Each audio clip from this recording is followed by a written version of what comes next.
Pastor Samuel had always tried to raise his son, Michael, in a way that honored God.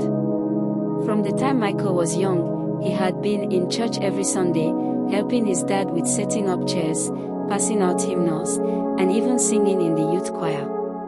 Michael was full of life, and everyone saw a bright future for him.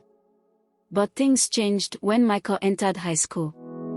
He fell in with a group of kids who introduced him to drinking, and soon, he started experimenting with drugs. Pastor Samuel saw the change.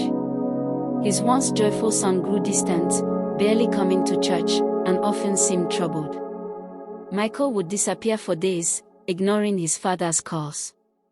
Pastor Samuel was heartbroken, praying every night for his son to come back to God. Years passed, and Michael's life took a downward spiral. Addiction held him tight, and he couldn't find a way out. Pastor Samuel didn't stop praying, though. Even when it hurt, he kept hoping that one day, God would reach Michael's heart. He never gave up on his son, even when others told him it might be best to let go. One cold night, Pastor Samuel heard a knock on his door. When he opened it, there stood Michael, tired, broken, and ashamed. "Dad, I don't want to live like this anymore," he said, tears in his eyes. "I need help." They prayed together, and Pastor Samuel helped Michael get into a rehab program. It was a tough journey with ups and downs, but slowly, Michael started to heal. Along the way, he began reading the Bible again, remembering the words his father had taught him as a child.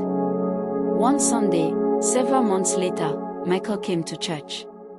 During the altar call, he walked down the aisle with tears streaming down his face and gave his life to Jesus.